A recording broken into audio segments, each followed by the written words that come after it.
Ngani zakwethu nginikelele ke iningizimu Afrika yonkana. Ngishelwe izwi nje ngoba sisuke esikolweni. Kade sihambisana nesimo sokuyokwazi ukuthi silekelele esizweni sakithi eningizimu Afrika. Kanti the day before bekade ngilapha Vryheid nakhona ngiyolwa ngibizwe amalungu omphakathi eMondlo. Ngithi-ke kanza kwethu angibeke esithombeni ngakho konke okwenzekile nokuyikhona khona njengamanje. Engizokusho-ke nje mina I will be very simple. Lokhunjana I will be very simple and straightforward. Ngizosho nje ukuthi uqala nje into ebaluleke kakhulu kunayo yonke ngizocela ngiqale kuleli yazwe lase-America.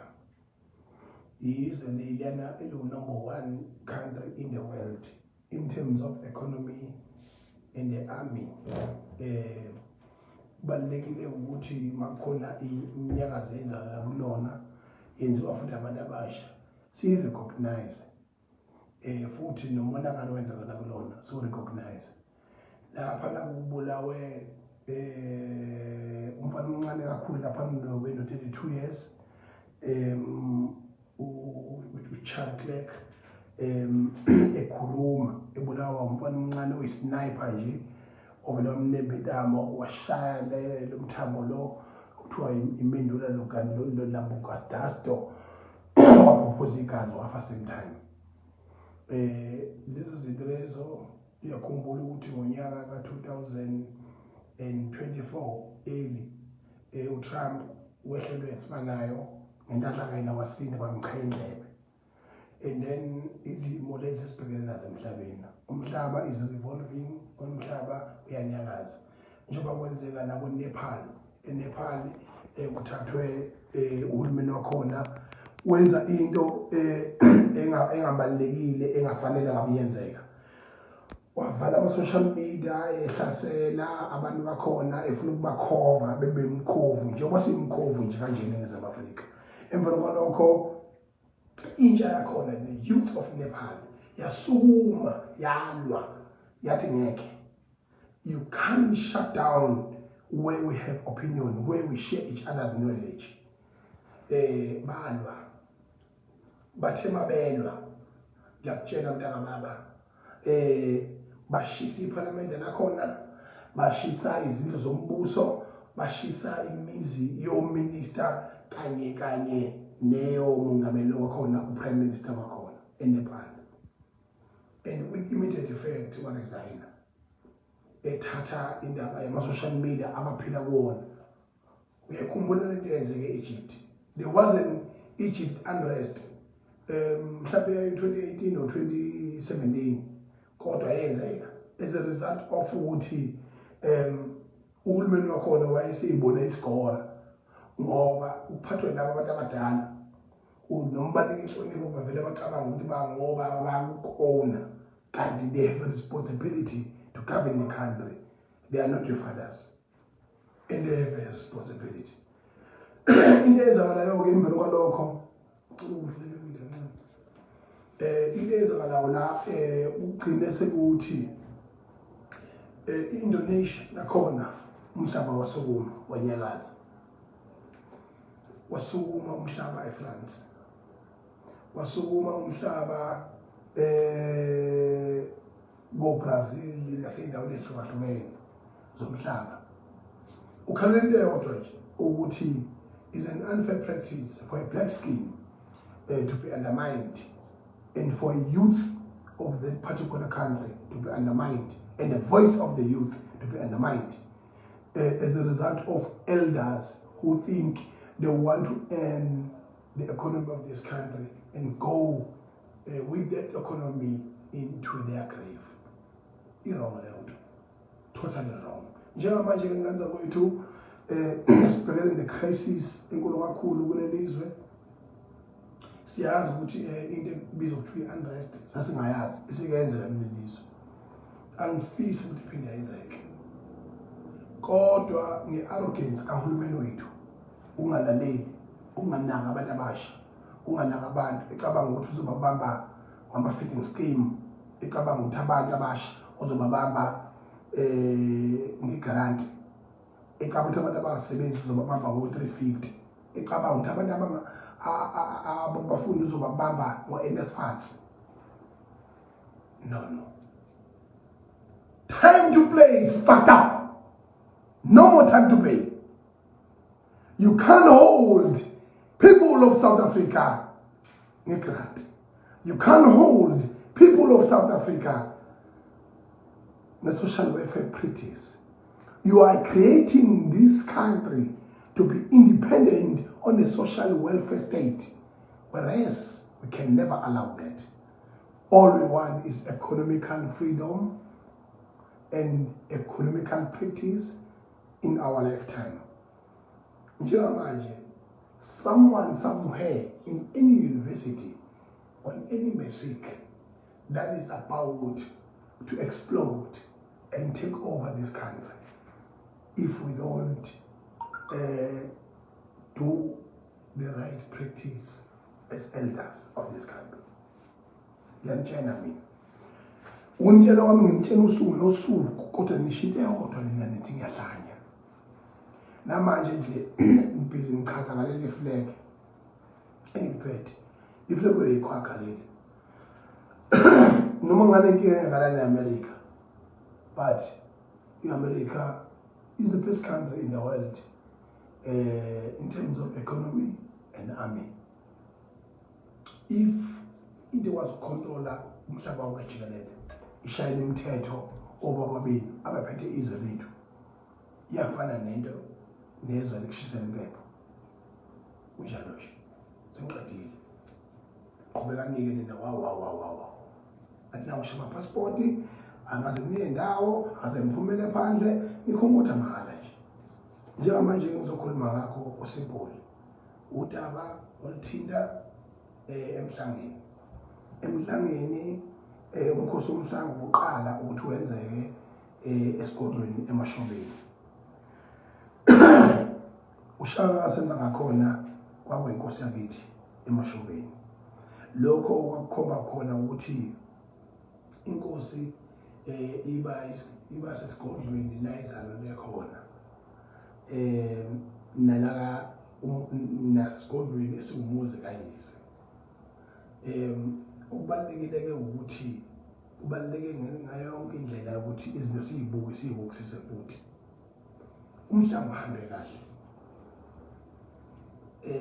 Noma benenkinga eziningi zokungahleleki, isilo asikwazi ukuba izandla zokwenza sigijime phansi senze izinto eziningi.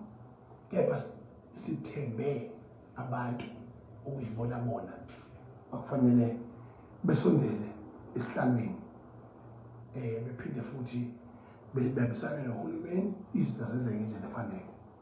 Lo hulumeni wenhlanganisela ngalikhoza ngawo awusebenzi, namanje awusebenzi futhi. Wawubona ukuthi upremier wethu uThambisani Ngqonduli waqala nini ukuhamba umhlaba.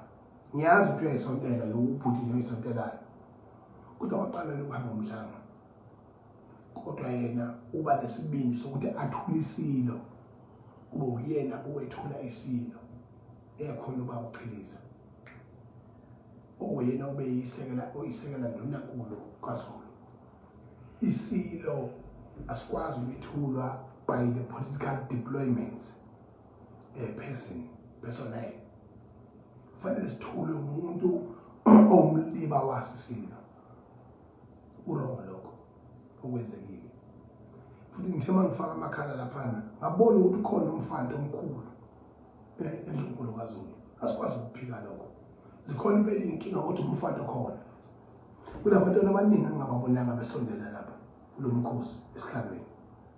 Kunabaholi abanjenga umntwana wakaphinda angene inkosi yakwaThekisi. Angibabonanga lapha abaholi abaningi. Lokho kuhlonza umfanto ongangilizeki ngaphandle kokwenza ucwaningo nangaphandle kokukhuluma izinto ucabanga ukuthi mhlambe ngikhulunywa umuntu kodwa mina njengomholi njengopresident of the Benqe Nation kuba khona isizwe samabandla wonke uzoyikhuluma leyo nto umfanele enkulu khona amaphutha futhi akhona inkinga futhi zikhona kodwa engushoyo ukuthi lokho njiwe nguye unguye lozelwe nguye unguye lahlangana ibhubesi laphinde lahlangana nelinye ibhubesi kwasephume ibhubesi uye usinqobile uMisuzulu kaZolithini okumele makasiphathe inkinga esibhekene nazo amaphutha akhe angawesizwe abona wakhe ngoba uphila yedwa yini iphi imhlala nje yabomkhosi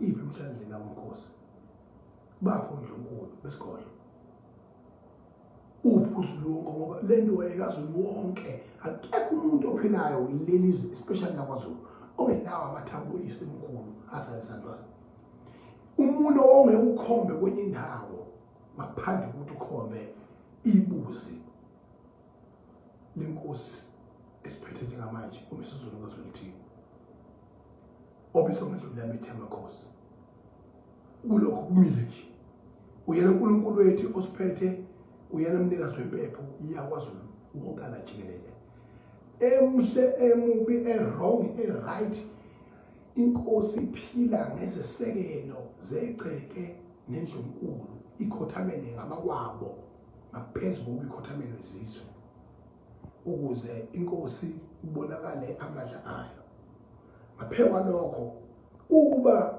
kwangaphambana okuyoba icala dlala ngenkotha dlala ngolimo thina bakithi bakwaZulu siyazi ukuthi inkomo yomsebenzi mase wayikhoma wathi le ngizokwenza ngayo umsebenzi lokho manje mvodla amadoda le ngizokwenza ngayo umsebenzi noma ingamitha umqhubeko wenze lo msebenzi ngoba ungawenzanga ngayo lo nkomo izodlala bayazi abantu bakwaZulu inkoluma ngani bayazi abantu bakwaZulu inkoluma ngani inkomo esikhonje ukuthi izokwenza umsebenzi wayigeja wena uthi hayi ngoba siyimithi asithathele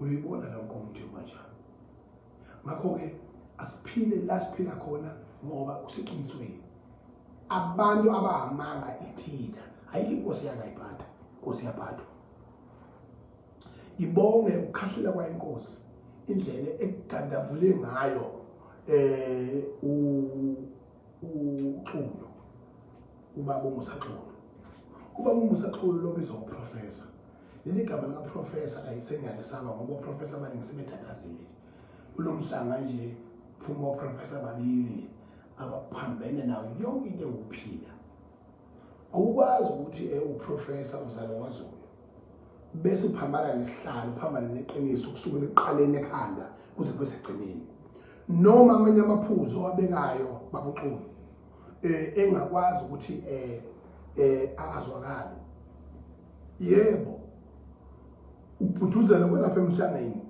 kulokho njengoba sifica intombi nje umntwana uthulane ethe kunamashawa all over ayikho intombi ezogeza emfuleni esho ku TV kodwa thina siyibonile intombi egeza emfuleni ubusuku nemini zigeza emfuleni iqiniso lelo futhi liye emphakathini ngoba umphakathi uyibonile futhi leyo nto ngoba umhlaba nje yikho usigubuzela izinto ongamele siyigubuzele sizisho basenjalo ukuze ithole isixazululo ukuthuleka kwesilo sithule undunankulu weprovince wale ma-GNU wasangene that is wrong ukuthi umuntu onithulani amemezele ukuthi kunamashawa nayo yonke into catering yonke into sleeping comfort ekubeni bese kuba nenkinga ezitholakalayo that is wrong thina besibuka intombi ziyinqunu lapha size sahlezisa ngisho ama-security ethu ngibonga amaphoyisa ngifuna uqhamuka ingalomthetho ayingalomthetho bafowethu noma ukuthi ubibheka ophongolo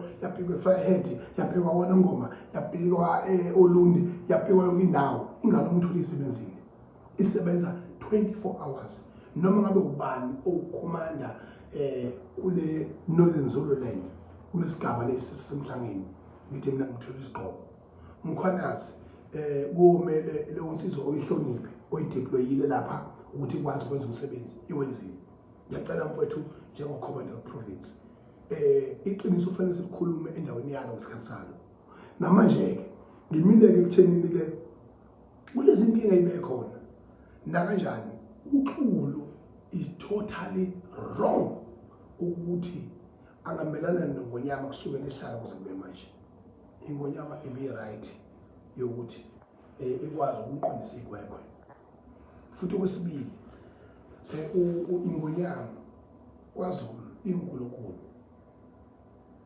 awukwazi ukuphikisana noNkulunkulu usuke uyiphahlawe noqobo. Ngelinye ilanga sohlangana nawe endaweni engafanele. Ngakho-ke okumfanele uXulu uma kuwasolwa umuntu omdala ngesizulu sakithi ngisho ngabe kuthiwa into akusola ngayo awuyibone kahle, thatha inkomo iqhube uyoxolisa uthi ngasithi wena wendaba uthi bengazi ukuthi sengonile, bengithi ngibekumbona njengezinye zezibi zakho, kodwa namhlanje ngiyithola sengisenkingeni. Ungisola phezu kommango wamakhosi nesifungo sentombi. Ngiyaxolisa wena kandaba uXulu bekufanele enze leyo nto, aqhube inkomo ayishe lapha. Bese kuba ile mbongolo lo-2 seconds. Mina mangikhuluma ngithi inhlamba ngikhuluma izinto engafanele ngiyikhuluma ezinye ngiyikhuluma inhlamba ngeke ngiyiyeke ngoba angithuko nomuntu. Kepha mina inhlamba ngiyayipela, kepha ngithuki nje ngasengeke. Ngitshela iqiniso mina sizwe saphonga namageba. Manje ngafuna ukuphila, manje ngafuna into eyiqiniso. Okusho ukuthi abantu abenje ngathi mhlazana bahamba emhlabeni. Alo uthatha ikhwama nibheke bakhakonina ngonyoko nihambe lohlala khona. Angikwazi mina ngilikhuluma eqiniso. U3 seconds udoto womuntu owenze iphutha elikhulu kabi. Uma ejwayelene amahlanga ama-jokes udlala endaweni nalo. Awukwazi ukuphazamisa inyosi umgoqozi wembiza ezayibheka amambuka uMagwedla azashiya umuntu oseqolo unyaka siyatula ibiza 10 nengogo ngeke zamdela zashaya amagatsha emisukwana kampana ikona elindelana. Umfowabo ndoda ebheshu ayigibele ibhasikili mayigibele liyashilabela. Ngithi mina umfowabo amasango uomunye weinyosi nezimbongi eziphiwe ngaphezulu kwabantu asike sababona bephahla pheko umhlaba bephahla amakhosi. Uwes age group yethu ithine siphethe manje. Lento eyenziwe uDr 3 seconds ingamanyala aphindwe kashoni. Yinto edinga inhlawulo, yinto eyicala, yinto kumele akhiphe inkomo yaxolisa esilweni ngoba ukube uZulu usaphila ngalendlela ufanele ube yona. Bekufanele ukuthi sakhona ngaphuma esameni. Bekufanele alokhu nje akwazi ukuthi u3 seconds ibutho likwazi ukuxoxa naye Joseph ngoba ubesehlobongile. Ubesehlobongile ngempela ngoba uvukela ubukhosi ukuqala lokho. Waphinde futhi wathuka isilo ngendlela ukuthi asifanele ukuba sesihlalweni ngesandla sakhe. Ukwazi kanjani ukuthi othandazayo ithandaza njengembongi, ithandaza ibikela obaba omkhulu bethu ukuthi nawo umkhosi usufikile emashobeni. Esikolweni seNdebe, esikolweni senkosi uMisuzulu. Lokho kuyicala. Akukhetha ukuthi udlalaphi. Akudlalwa lapho. Siphethizwe la. No time to play is fucked up. Emveni kwalokho bese phinde futhi eshaya inyosi. Ngalesikhathi eshaya inyosi, kufanele inyosi ayishashazele. Mayise qedwe ukuhlawula endlunkulu akashashazele inyosi ngalento ayizile. Akudlalwa la. Siphethizwe la, asidlali. Sikhuluma amaqiniso. Mina ngimele nina. Uma nina-ke nibona ukuthi lokho engikushoyo akusikho niyoyisola ngalinye lami. Okwesibili engifuna ukusho kunakho konke manza kwethu ngawo sonke isigaba inyosi inamalungelo onke ukuthi ikwazi ukusola iyona kuphela yabona lento ethiwa freedom of speech eya endorswa i-constitution in South Africa in 1994.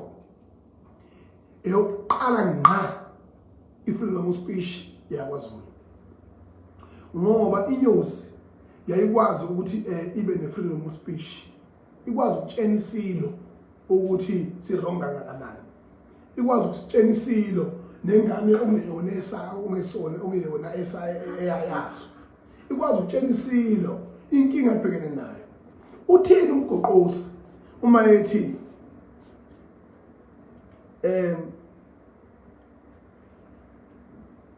imbabala kangena ekhaya ithanda ihlathi ukhahla sona isilo, uqonde kusonqo ngokukhuluma ngokwesilo, yabona ekubeni ke lokho akukhulumayo ingxenye yokuxwayisa noprofeta umlando wakithi kwaZulu.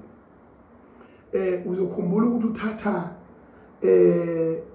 mayethi athi phuma emenweni utshale bude buzogibekela, uthatha emazweni kaMkabayi kaJama la ethi khona uMkabayi kaJama skidi eshukushaka athi skidi pheza izitha izulu linile utshale bude buzogibekela. Noma uMkabayi kaJama ayekhuluma ubuxoki bokuthi usiyabona vele ukuthi sebehlelile ukuthi balisocongile, kodwa amagama kaMgoqosi alapho ukuthi ubani ongena ezibongweni ungena kanjani, awukwazi ukwahlulela inyosi noma imbongi ukuthi ichaze ithini. Ngimile lapho ngani zakwethu futhi angisoza ngaguquka namanje ngithi mina uthi second akenze isiqiniseko sokuthi uyashweleza esilweni, aphinde futhi ashweleze enyosini ayishashazele bese kwazi ukubuya ezweni zakwaZulu, ngoba umuntu onjengaye siyamdinga. Ushelelile wawa unyela, ngakho-ke isikhathi sokuthi simelule ngokungenambandela mfowethu, ngiyacela usukuma size siyakudinga. Ngithi-ke bafowethu esigabeni sezepolitiki sengiphetha le Vryheid sibhekene nempi enkulu serious, akuyona yodwa.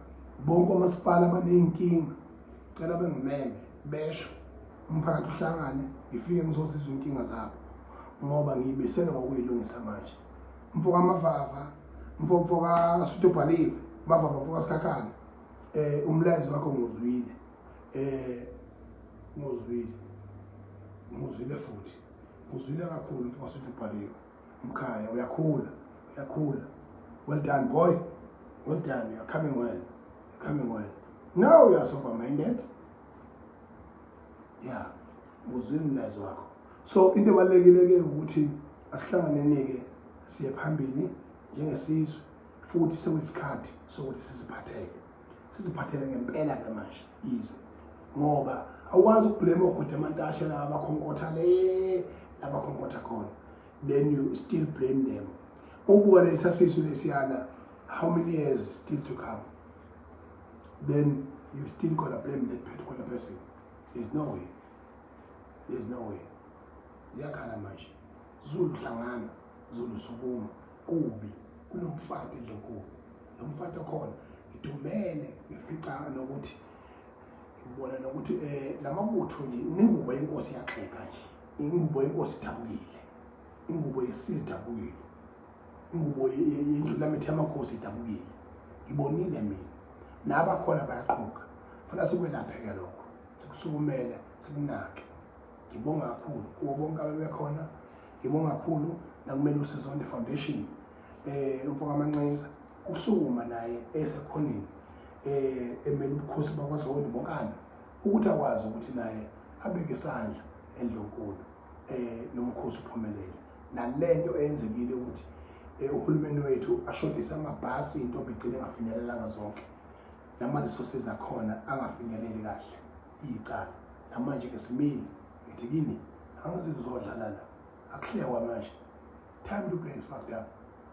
Ngibonga ne-Orlando Pirates ukuthi iwine indebe ishaya amabhunu. Ngakho-ke masingaqhubeka egameni le-Orlando Pirates lokhu ekwenzile ukuthi ishaye amabhunu aseStellenbosch iwakhiphe phansi ngo-3-0.